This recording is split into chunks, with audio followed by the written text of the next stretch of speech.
Salut à tous, c'est Corentin, on se retrouve pour une nouvelle vidéo. J'espère que vous avez la forme, que vous allez bien, que vos entraînements se passent bien. Si vous avez une rentrée scolaire, que ça se passe bien. Si vous avez une rentrée tout court, que ça se passe bien. Si vous avez eu des courses, des compétitions, que ça se passe bien, que vous êtes en train d'atteindre vos objectifs, etc.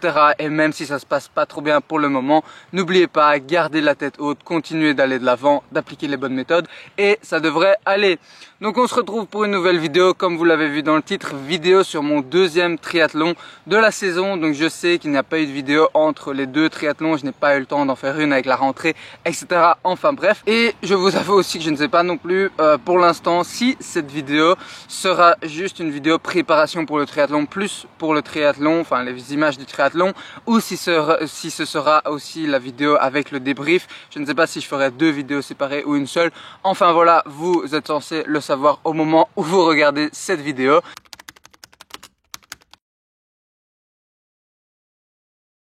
Car je pense que vous avez remarqué que j'ai tendance à parler assez beaucoup, donc j'ai pas envie non plus que la vidéo fasse 1 heure. Donc là, ici, nous sommes samedi 18 septembre, on est la veille du triathlon, c'est demain au lac de l'Odeur, le départ est à 9h30, triathlon sprint, donc en Belgique, c'est à Philippeville, pour ceux qui connaissent. Donc là, je suis à la piste d'athlétisme, comme vous le voyez, je viens d'aller faire une petite séance vraiment toute tranquille, 20 minutes de vélo, dans lesquelles j'ai mis 1 minute 30 à l'allure de course et 10 minutes suivi de 10 minutes de course à pied directement, dans laquelle j'ai mis aussi 500 mètres à l'allure course, juste pour faire un petit réveil musculaire. Et je me suis aussi entraîné un petit peu encore aux transitions, même si maintenant ça a l'air de rentrer beaucoup mieux, d'être un petit peu plus ancré dans ma tête que pour le premier triathlon.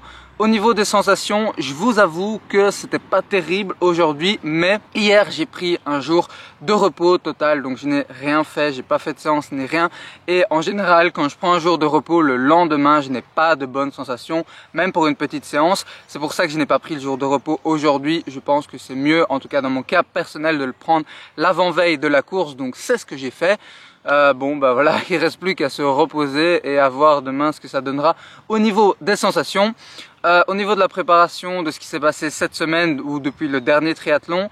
Depuis le dernier triathlon, donc il y avait 3 semaines entre les deux.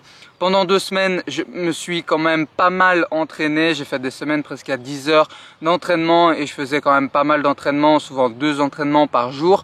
Donc c'était un mini stage entre guillemets. Et ici, ça a vraiment été une semaine d'affûtage, de récupération où bien voilà, j'ai vraiment réduit drastiquement le volume, quasiment de moitié, tout en gardant un petit peu d'intensité de course, bien évidemment. Et donc voilà, nous y sommes la veille du triathlon. Il est 12h42 précisément. Triathlon, comme je vous l'ai dit, départ à 9h30 demain. Donc aujourd'hui, il ne me reste qu'à laver mon vélo, nettoyer un petit peu la chaîne, le rendre bien clean pour demain, puisque a clean bike is a fast bike. Et aussi à préparer mes affaires pour le triathlon, ce que je vous montre juste après. A few moments later. Donc me voilà de retour chez moi, il est actuellement plus ou moins 18 h. Voilà, j'ai fait mes petits trucs pendant la journée, je me suis reposé, etc. Et surtout, je viens de préparer toutes mes affaires pour demain, pour le triathlon. Et comme ça m'a été quand même pas mal demandé déjà dans les commentaires, eh bien, je vais vous expliquer un petit peu les affaires que je prends pour mon triathlon et que vous devriez prendre aussi en général pour la plupart de votre triathlon.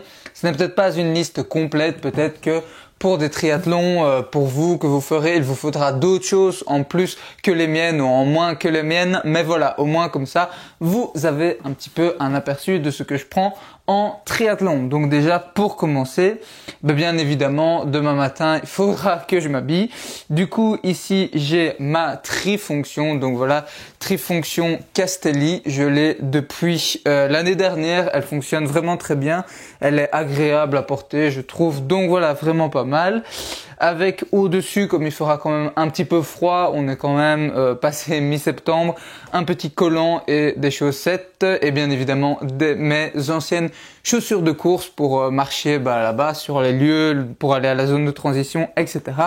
et un petit pull pour mettre juste au-dessus. Donc ça c'est la tenue pour demain. Ensuite pour après le triathlon, ah oui j'ai pris aussi une veste imperméable au cas où il pleuvrait. Normalement on annonce du bon temps, mais bon voilà, en Belgique on n'est jamais trop prudent. Et puis j'ai pris un petit t-shirt aussi pour après le triathlon.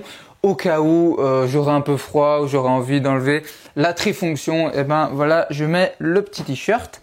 Ensuite, pour la première discipline du triathlon, qui est bien évidemment la natation.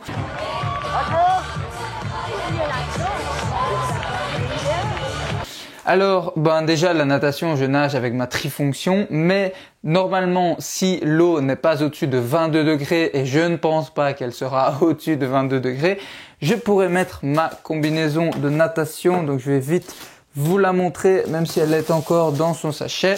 Donc voilà, je vais pas toute la déballer. Mais voilà, aussi, je l'ai portée qu'une fois pour l'instant durant mon dernier triathlon. Et vraiment, ça allait, elle avait l'air d'être parfaitement à ma taille. Contrairement à ce que j'ai pu lire, comme un petit peu remarque dessus, il y a des gens qui disaient qu'ils avaient des brûlures, etc. Moi, personnellement, rien de tout ça, elle m'allait vraiment très très bien.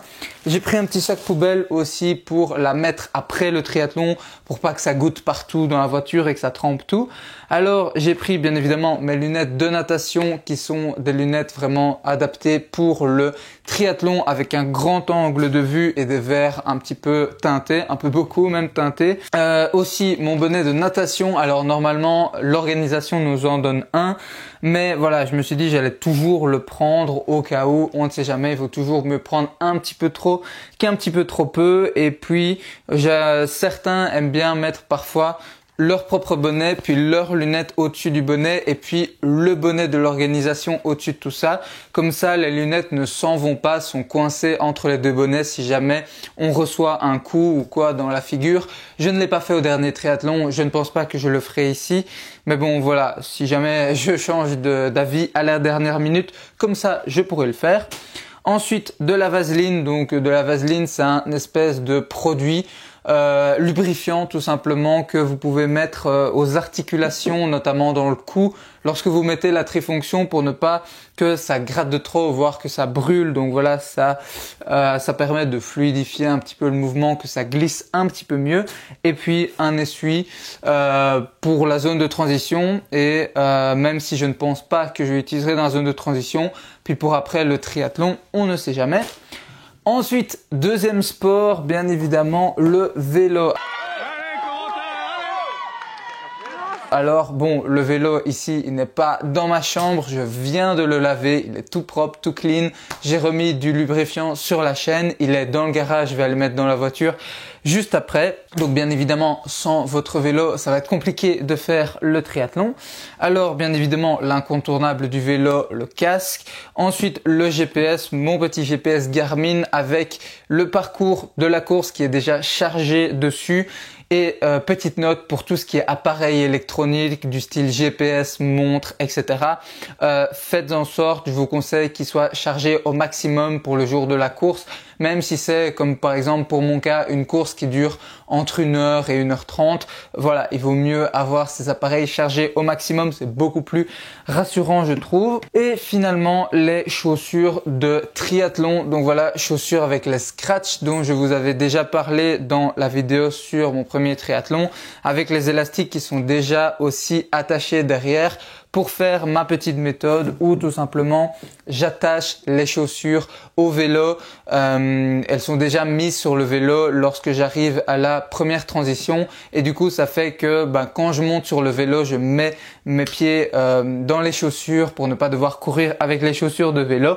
J'espère que cette fois-ci, je ne vais pas oublier d'ouvrir le scratch des chaussures, qu'elles seront ouvertes histoire que ça fonctionne au triathlon. Donc voilà. Et puis aussi bien évidemment, sur le vélo, ma tenue c'est la trifonction que je garde durant les 3 sports. C'est le principe d'une trifonction, c'est qu'on la garde dans les 3 sports. J'ai aussi pris pour le vélo, je ne le mettrai pas sur le vélo parce que je dois mettre un autocollant au même endroit et du coup ça n'ira pas, mais je le prendrai dans la zone de transition et demain matin au cas où il y aura un problème. C'est une petite sacoche, je vais pas l'ouvrir parce que voilà, mais dans laquelle j'ai mis une chambre à air, des clips pour déclipser le pneu, changer la chambre à air, et j'ai une petite pompe, enfin si je vais quand même vous la montrer en fait, j'ai une petite pompe Lesin, donc voilà, qui est très facilement transportable au cas où il y aurait mes pneus seraient un peu dégonflés demain ou quoi. J'espère de tout cœur que je n'aurai pas de crevaison, sinon je suis un petit peu mal barré. Et j'ai aussi pris un anorak au cas où il pleuvrait de nouveau. Ça, c'est pas un anorak, c'est une veste imperméable pour le vélo, et un dessus chaud pour le vélo au cas où il faudrait vraiment méga froid quand je sors de la natation et j'ai envie de mettre quelque chose au-dessus de la trifonction. Et puis enfin, last but not least, bien évidemment, pour la course à pied, les chaussures de course à pied, j'ai pris des chaussettes au cas où de nouveau, même si bien évidemment je ne compte pas mettre de chaussettes ni sur le vélo ni durant la course à pied. Et puis bien évidemment la montre, ma nouvelle montre Polar sur laquelle je pense je vous ferai une vidéo. Montre connectée que je vais porter durant un 3 sports du coup, et qui me permet d'enregistrer les 3 activités. Et aussi encore quelques petites choses à ne pas oublier, par exemple la ceinture porte-dossard à mettre durant le vélo et la course à pied. Durant le vélo, le dossard doit être à l'arrière et durant la course à pied, il doit être à l'avant, donc comme ça permet de juste la tourner, et voilà, c'est très pratique pour attacher le dossard et de toute façon c'est nécessaire. Et puis bien évidemment, j'aurai un bidon d'eau sur le vélo, même si je ne pense pas que je vais boire énormément, quelques gorgées mais pas plus, et juste de l'eau, plus de la grenadine comme la dernière fois. Je vous renvoie vers la vidéo de mon dernier triathlon. Et dernièrement, au niveau nutrition, au matin ce sera comme d'habitude flocons d'avoine, un petit café, une pomme, et voilà. Et 1h30, 2h avant la course, je prendrai une tartine de confiture ou 2 avec une banane, histoire de refaire un petit peu des stocks de glucides 1000 ans avant la course. Et j'aurai un autre bidon d'eau aussi dans la transition pour me rincer les pieds au cas où il serait trop sale avant de monter sur le vélo en sortant de la natation. Et voilà, normalement avec ça c'est un petit peu près tout. Je pense que je suis assez bien équipé. Ce que j'avais fait, c'est que j'avais déjà préparé pour mon premier triathlon sur mon téléphone une checklist de tout ce que je devais prendre. Comme ça, après, j'ai qu'à regarder la checklist et préparer les affaires. Comme ça, je suis sûr que je n'oublie rien. C'est beaucoup moins de stress, etc. Je vous conseille grandement de le faire de votre côté aussi à chaque fois que vous avez une compétition ou un truc comme ça. Et j'ai aussi préparé une autre liste qui liste un petit peu tout ce que je dois faire demain. Comme ça, demain, je n'ai pas à réfléchir à ce que j'ai à faire. J'ai préparé une liste sur mon téléphone que je lirai dans la voiture avant d'arriver, de tout ce que je dois faire, du style aller au secrétariat, aller dans la zone de transition, tout ce que je dois mettre dans la zone de transition, comment je dois préparer mes affaires, qu'est-ce que je dois faire ensuite pour m'échauffer, etc. Comme ça, j'ai vraiment tout de préparé, tout décrit, je n'ai pas à réfléchir. Ça libère vraiment l'esprit, ça permet d'être beaucoup moins stressé, d'être beaucoup plus détendu, je trouve. Donc voilà, pour ceux qui ont tendance à de 1 oublier pas mal de choses et de 2 à stresser assez fort, je vous conseille vraiment de faire ça, ça vous aidera grandement. Et puis j'allais oublier aussi, toutes ces affaires ou presque vont rentrer dans ce bac qui est le bac que je prends avec moi dans la zone de transition et dans laquelle je mets toutes les affaires. Donc voilà, bac en plastique très utile pour le triathlon. Donc voilà, c'est à peu près tout. Je pense que là j'ai bien fait le tour. Et bien voilà, il me reste plus tout simplement qu'à mettre toutes les affaires dans le bac, aller mettre tout ça dans la voiture, sans oublier le vélo bien évidemment, de contrôler la pression des pneus du vélo avant, de manger, de me reposer, et voilà. Et on se retrouve demain pour le triathlon. Het is een geweldige dag geweest gisteren in de zon hier op de volledige. Allez, c'est parti! Kampioenschap nu binnen in. Allez, deuxième dame! Allez, Coco! Coco is in the house!